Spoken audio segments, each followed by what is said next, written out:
Well, good morning. Welcome to Living Beyond Limits and our in-person service. I'm Reverend Jennifer Spear, and we are Living Beyond Limits, a part of Centers for Spiritual Living. And if you're joining us online, we welcome you also. So let's begin this service today by reading our mission statement that's on the front of your bulletin. We are a sanctuary where people can discover and reveal the presence of God within their own being and experience their oneness with all life.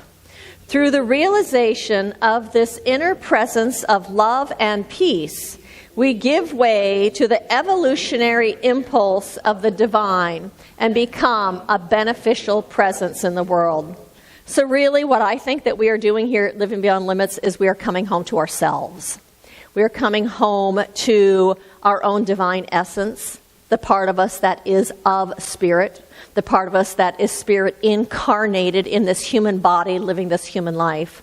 Because what happens when we recognize that presence within us and we come to own that that presence is within us, then when we are out in the world and the world is not reflecting back to us kindness or goodness or prosperity or any of the good, we can remember, oh yeah, that is right here where I am. And we can tap into the love within us or the peace within us or just remembering the truth that I'm not reliant on what's happening out here because I am sourced by that infinite one for anything that I need. And that makes us not so reliant on what's happening out here so that we are actually able to live a more peaceful life, so that we are able to be a greater beneficial presence in the world because it changes the conversations and the relationships and the interactions. And as we do that, we are participating in our own spiritual awakening. And as we awaken and come to the world differently, it affects everyone that we come in contact with. And because we are all part of the whole, it actually affects the whole. We're giving way to that evolution of spirit as it unfolds itself within and through and as humanity. And so thank you to every single one of you for answering the call of your own spirit, to be walking this path, and to be bringing that presence of your own spirit, your own divine nature into this world. And so on platform with me today is the one and only Ray Bunch. We have David Conant back there running sound today. And so I invite you just to begin to settle into your own stillness, to that place within you that is your own beingness rather than doingness, the part of you that is not personality, but that is spirit, to settle into there as Ray leads us in this evocation, as Joy leads us in singing, I Open Up, and to let yourself move into that space.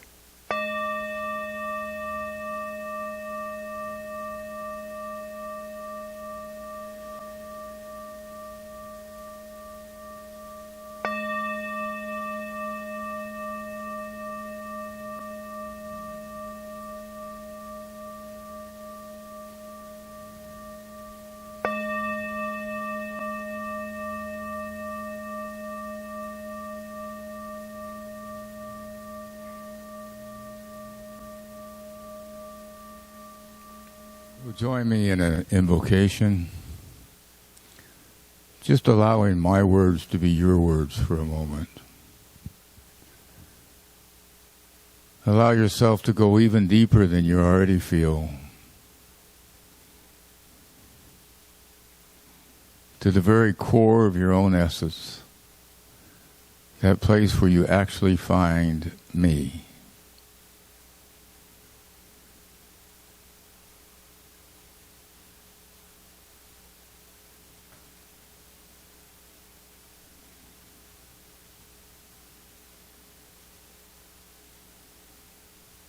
I know there is a living spirit. I know that this living spirit has intelligence. I know that this intelligence is the creative force of all that is. I celebrate the gifts, the abundance, and the foreverness of this eternal life that lives in me, around me, and celebrates with me.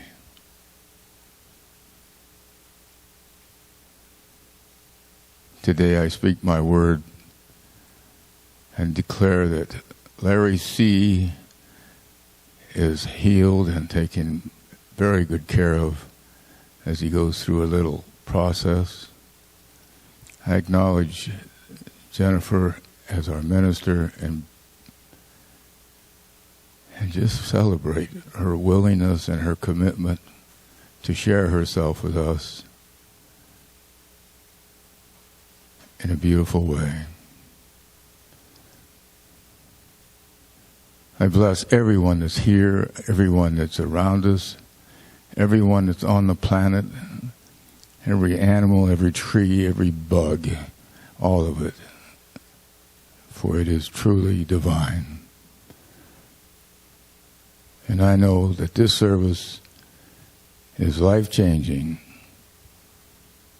and I celebrate that, and I release these words into the law that will return it back to us as I have spoken. Thank you very much.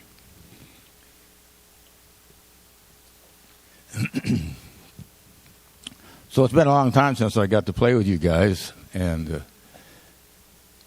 I wanted to talk about receiving today. But I want to tell you something about me. The older I get, the less I read. And the less I read, the more I understand. So I find reading anything or listening to anything very intently for more than 10 minutes. I don't remember what I've heard. So I want to read this to you about receiving. Receiving is a mental process, a process in which we lose all sense of limitation.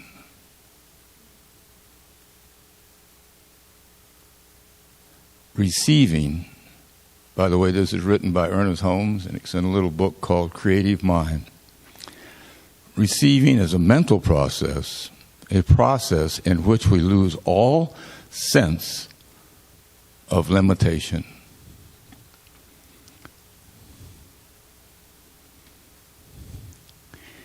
If you wish to demonstrate prosperity, begin to think and talk about it and to see it everywhere.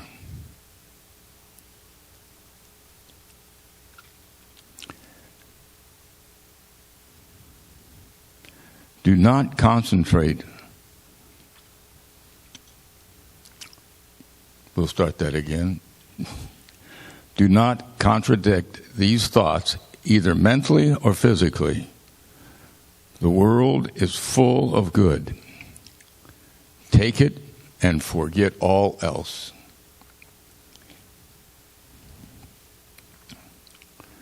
Rise above depression and be glad that you are saved from adversity.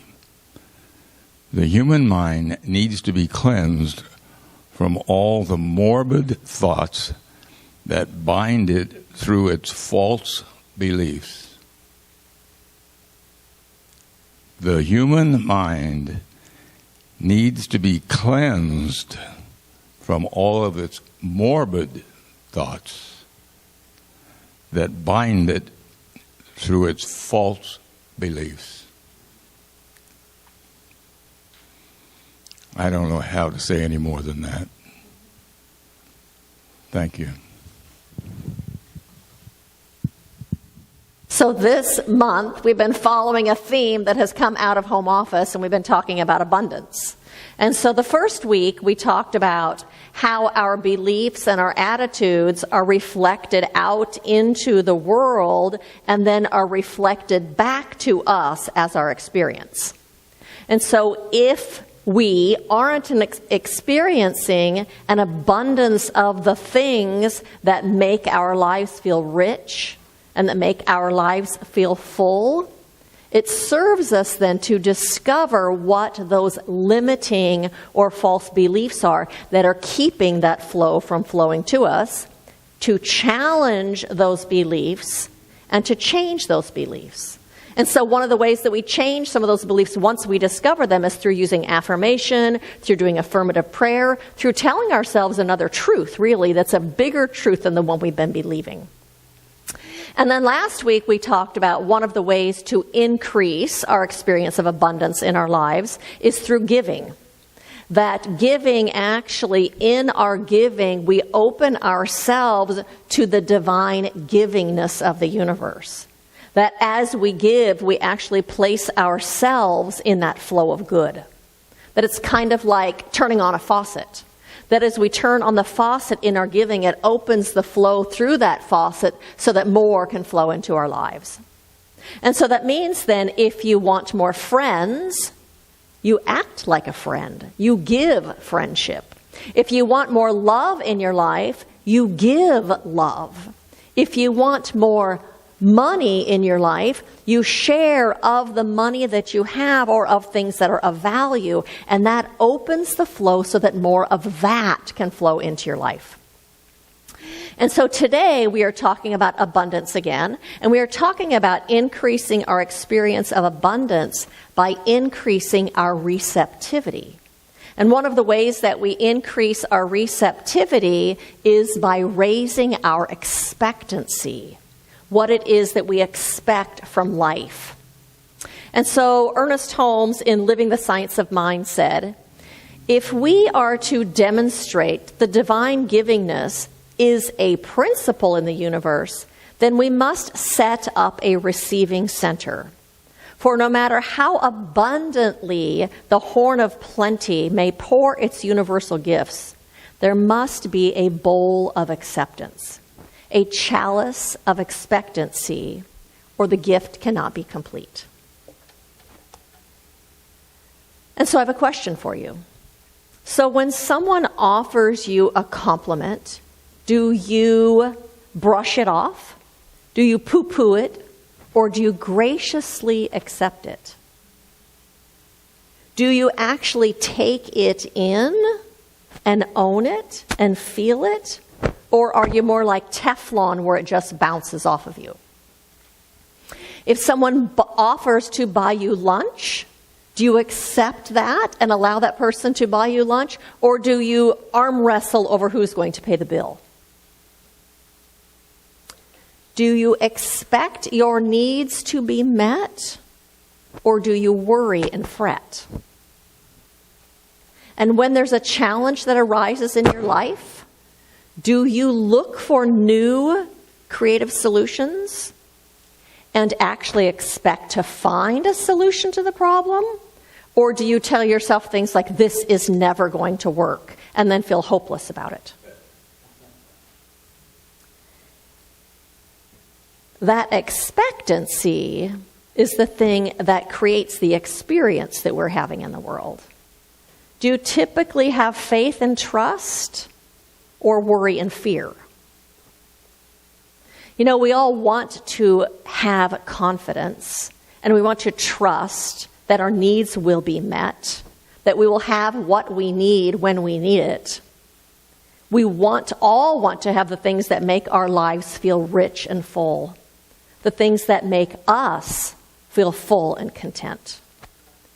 We want to live lives that are peaceful, the kind of peace that comes out of having our needs met, the kind of peace that comes out of living a life of plenty of whatever it is that we deem makes life feel rich and full. And yet sometimes we get into fear and worry, yes? Sometimes I think we get into fear and worry because our expectations are based on whatever it is that we've experienced in the past. and that maybe your needs weren't met in some particular area, like you didn't have enough friends, or you didn't have enough time, or you didn't have enough money, you didn't have enough of something that you're wanting. And so our expectations become based on what it was that we've already experienced. We are forgetting, though, that we literally are living in an expanding universe. Do you know that? This universe is expanding all the time. That we literally are living in a limitless potential, and that principle, the principle of love or the principle of abundance, the principle of good, is not bound by precedent. It's not bound. God, Spirit, the Infinite One, is not bound by anything that has happened in the past. Just because you have not yet experienced some form of good in your life doesn't mean it doesn't exist. It doesn't mean that it's not available. It doesn't mean that it's not there. It doesn't mean that it's not real. We forget sometimes that the very nature of life is abundance, that the very nature of life is creativity. And you know what? It's not like if you're wanting financial abundance, money doesn't fall out of the sky, but that creativity and that intelligence guides you to the means and the way to receive that good that you're seeking. We forget that we live in a boundless potential. That's the field we live in. That's the activity of spirit. That essence of boundlessness and boundless potential is the essence of spirit. And because it's the essence of spirit, it's the essence of your life. Because your life is the life of God. There is no other life. There is only that one life. And that's the life that you're living. We forget that we live in that field of opulence. And we forget that our beliefs are reflected out into life and then reflected back to us again as our experience. So the title of my talk today is, What Do You Expect? What do you expect? And I'm talking about when we live in expectancy, when we live in expectancy of good, when we live in an expectancy that things will work out well, then we open ourselves to new possibilities. We open ourselves to possibilities that we otherwise might not see, might not notice, might not be open to.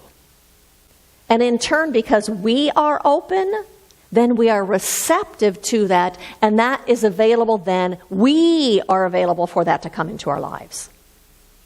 And you know what? It doesn't matter what it is that you're wanting. It doesn't matter if you want more friends or more love or more opportunities or more money or more recipes. It doesn't matter what it is. Your openness to it, your receptivity to it, makes you available to it because it's already there. Makes me think of the trick-or-treaters that are going out in the next week. Those trick-or-treaters are going out expecting to receive lots of candy. And they're expecting to go out and to have a good time, and they're expecting for it to be really fun. And so those trick-or-treaters can go out with one of those little plastic pumpkins to get their candy in, and with an expectation that that bucket will get filled up. And when that bucket is filled up, they'll go home. And then there are kids that have a higher expectation than that little bucket will be filled up, and they go out with a pillowcase. They and we cannot receive more than our container will hold. And our container is our consciousness. Our container is our belief and our attitudes. That container is our expectancy and our faith and our trust. In How to Use the Science of Mind, Ernest Holmes says, if we wish more, we must increase our expectancy. We must identify ourselves with more. The law, being absolute, can produce what we call big things as easily as what we term a small thing. Mind is a mirror, automatically reflecting our images of thought, be they good, bad, or indifferent, medium or small, as we measure things. We measure the things that we experience and receive out of our beliefs. And so if we wish to have more, what we need to do is increase our expectancy. Pay attention to what it is that we're expecting. For example, let's say that I'm going to a conference, and my expectation is that I'm going to meet lots of people and that I'm going to make friends with these people. Guess what happens? I meet lots of people and become friends with people that are at the conference. But if I go with the attitude and the belief that there are going to be a bunch of really weird people at this conference, guess what I'm going to see? A bunch of weird people. I'm not going to even see the ones that I might be friends with because the lens I'm looking through doesn't even allow me to see it or to bring it in.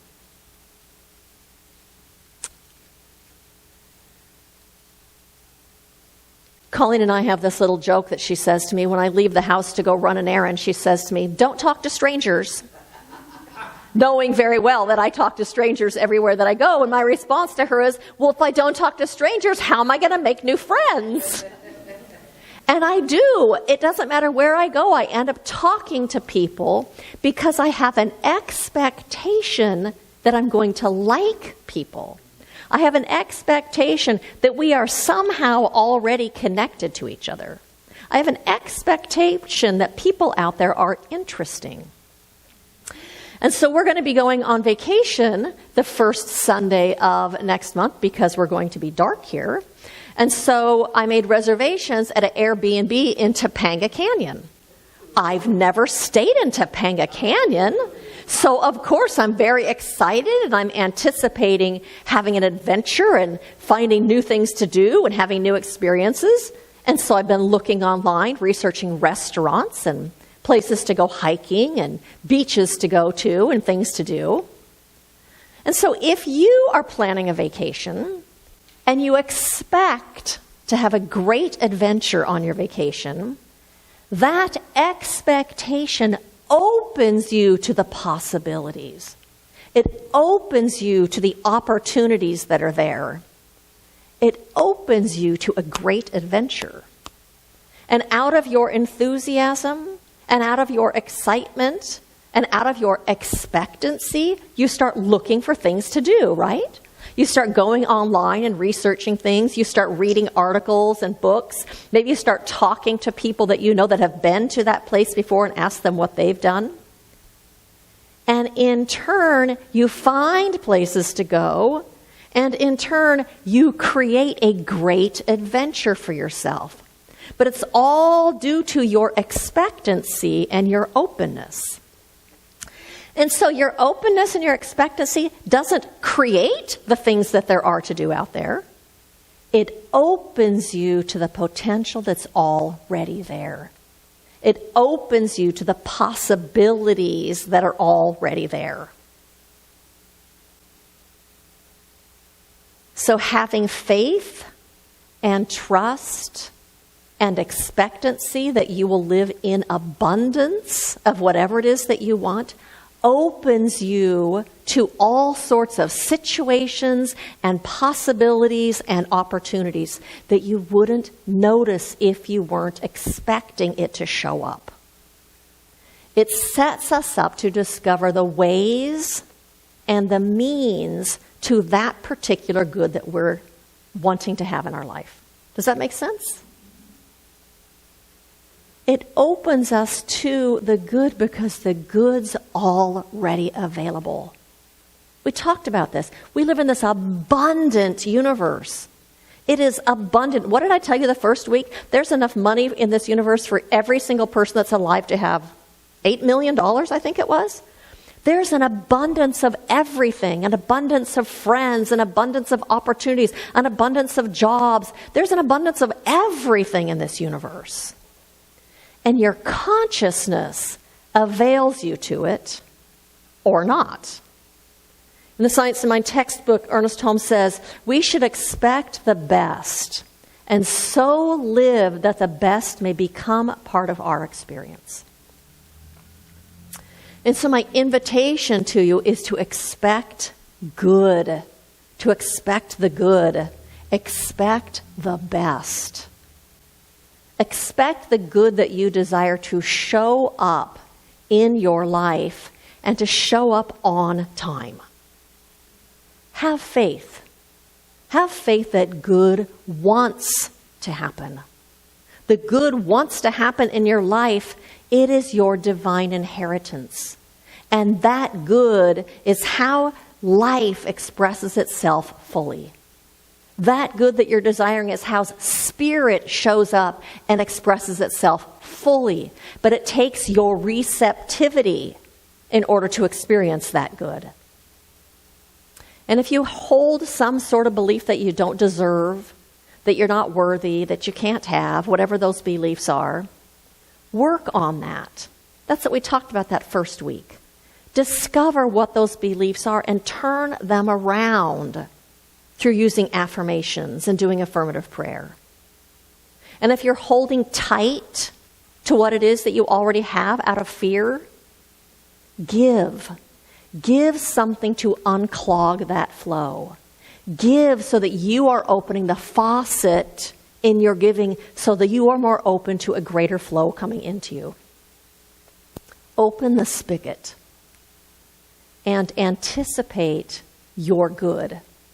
Anticipate the good that you desire being made real in your life, in this material world. Expect it. Be grateful for it. Be open to it. And look for it.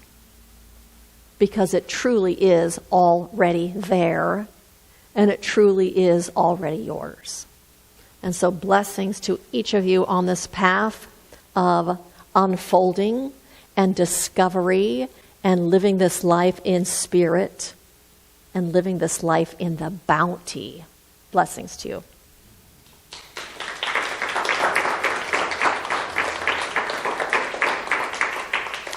And so I invite you to join me in an affirmative prayer. And so right now we are just reveling in that truth of opulence. Reveling in that truth that the very nature of life, the very nature of spirit is to unfold itself in ever expanding and ever greater ways.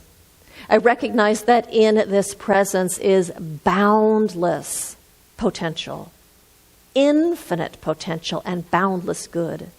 That in this presence there is only the free flow of good, and that is what is unfolding as this manifest universe.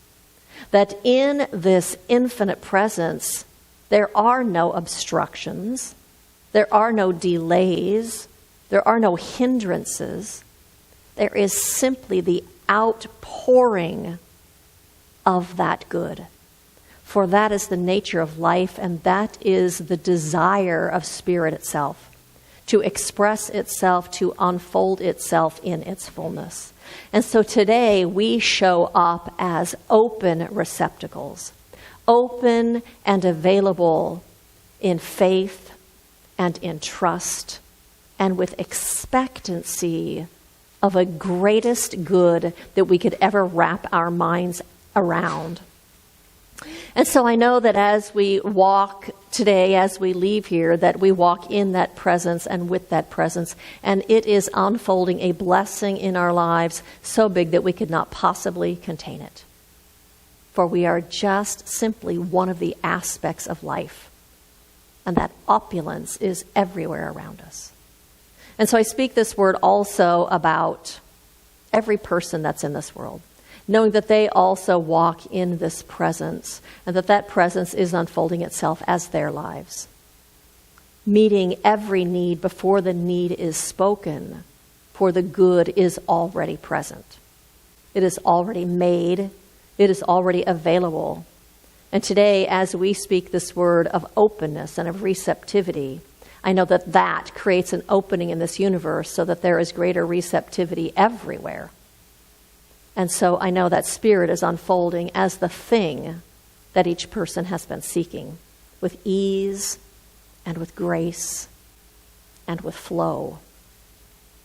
And so I speak this word also about all of our politicians and government leaders and decision makers, knowing that the wisdom that God is right now fills their minds, fills their body, fills all of the people that they interact and come in contact with. And that there is a higher intelligence that is unfolding itself through all political activities today. For that also is the activity of Spirit. And so I release this prayer with absolute faith and trust and expectancy. I release it in gratitude and I say, and so it is. Are we going to sing? So, believe it or not, we're not going to sing. Oh, okay. So it's time for our affirmations. You take out the piece of paper in your hand, the little white piece of paper.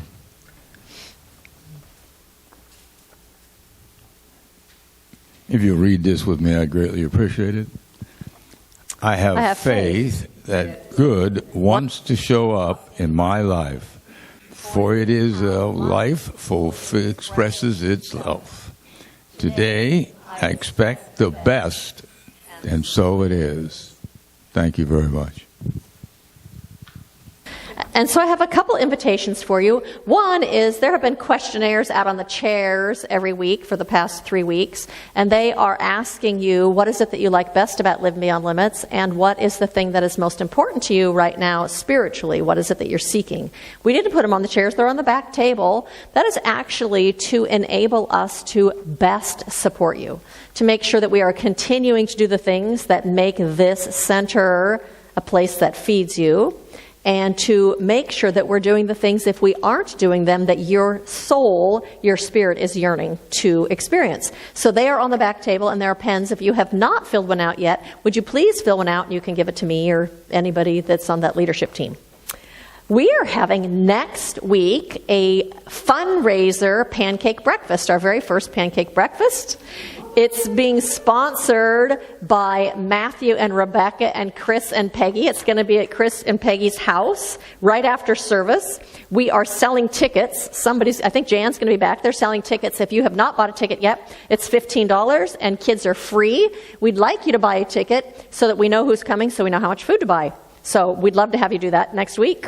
To let you know, first Sunday in November, we are not going to be holding service here. They're going to be voting in this building, and we've decided to give our crew a day off.